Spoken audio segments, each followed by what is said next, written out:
ನನ್ನ ನಾಗರೊಳಗೆ ನೋಡ್ಬಿಟ್ಟು ಕೆಲವರು ರೀ ಬರೀ ಮಕ್ಕಳನ್ನ ಹಾಕ್ಕೊಂಡೇ ಮಾಡ್ರಿ, ಹೀರೋಗಳೆಲ್ಲ ಬೇಡ ಅಂದರು. ಸರಿ, ಆವಾಗ ಒಂದು ಕ್ಯಾರೆಕ್ಟರ್ನ ಹುಡುಕ್ತಾ ಇದ್ದೆ. ನಾನು ಒಂದು ಕಡೆ ಶೂಟಿಂಗ್ ಮಾಡ್ತಿದ್ದಾಗ ಅವ್ರ ತಂದೆ ಶಕ್ತಿ ಪ್ರಸಾದ್ ಭಾಳ ದೊಡ್ಡ ಆ್ಯಕ್ಟ್ರು, ನನ್ನ ಹಲವಾರು ಪಿಕ್ಚರ್ಗಳಲ್ಲಿ ಮಾಡಿದ್ದಾರೆ.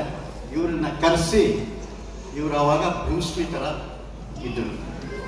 ನೋಡಿದ ತಕ್ಷಣವೇ ನಾನು ಓಕೆ ಮಾಡಿದೆ. ಅವ್ರ ತಂದೆ ನನ್ನ ಹಿಗ್ಗಾಮುಗ್ಗ ಬೈದರು, ಸರ್ ನಿಮ್ಗೆ ಬುದ್ಧಿ ಇದೆಯಾ, ನಮ್ಮ ಮಗನೆಲ್ಲ ಹಾಳು ಮಾಡಿಬಿಡ್ತೀರಾ, ನೀವು ಸಿನಿಮಾಗೆ ಸರ್ ಸೇರಿಸ್ತಾ ಇದ್ದೀರಾ ಅವನ್ನ ಅಂತ.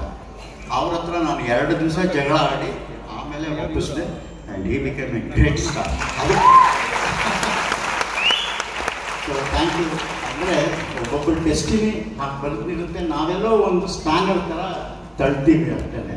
But he deserves. ಇವತ್ತು ತಮಿಳು, ಹಿಂದಿ, ಕನ್ನಡ ಪ್ರತಿಯೊಂದು ಚಿತ್ರದಲ್ಲೂ ಒಂದು 100% ಆ್ಯಕ್ಷನ್ ಹೀರೋ ಅಂತ ಆಲ್ಸೋ ಎಮೋಷನಲಿ ಕೂಡ ಎಂತೆಂಥ ಪಿಕ್ಚರ್ಗಳು ಮಾಡಿದ್ದಾರೆ.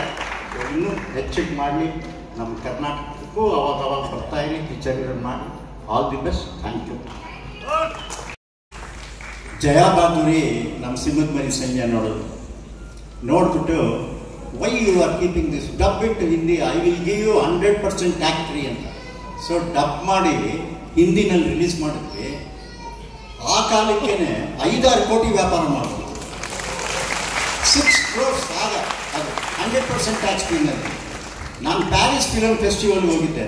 ಅಲ್ಲಿ ಅರ್ಜುನ್ ಬಂದ ತಕ್ಷಣ ಪ್ಯಾರಿಸ್ನಲ್ಲಿ ಸ್ಟೂಡೆಂಟ್ಸ್ ಎಲ್ಲ ಹಂಗೆ ಚಪ್ಪಾಳೆ. ಚೈನಾಗೆ ಹೋಗಿದ್ದೆ, ಚೈನಾದಲ್ಲಿ ಬ್ರೂಸ್ಲಿ ಅಂತ ಕರೀತಾ ಇದ್ದೆ. ಹಾಗೆ ಇದ್ರ ಚೈನೀಸ್ ಥರ ಇದ್ದೆ ನೋಡೋಕೆ. ಅಲ್ಲ, ಆ ಸ್ಟೈಲು, ಆ ಫೈಟು ಎಲ್ಲರೂ ಅವಾಗ ಬ್ರೂಸ್ಲಿದು ಕ್ರೇಜ್ ಇತ್ತಲ್ಲ, ಆ ಈಕ್ವಲ್ ಆಗಿ ಫೈಟ್ ಮಾಡ್ತಿದ್ರು. ಅದರಿಂದ ಅವ್ರ ತಂದೆಯವರ ಆಶೀರ್ವಾದ, ಅವ್ರ ತಾಯಿಯವರ ಆಶೀರ್ವಾದ, ಆಮೇಲೆ ಎಲ್ಲದಕ್ಕಿಂತ ಹೆಚ್ಚಾಗಿ ಕನ್ನಡ ಜನತದ ಆಶೀರ್ವಾದ ಜೊತೆಗೆ ಭಾರತೀಯ ಚಿತ್ರರಂಗನೇ ಅವ್ರಿಗೆ ಆಶೀರ್ವಾದ ಮಾಡಿದೆ.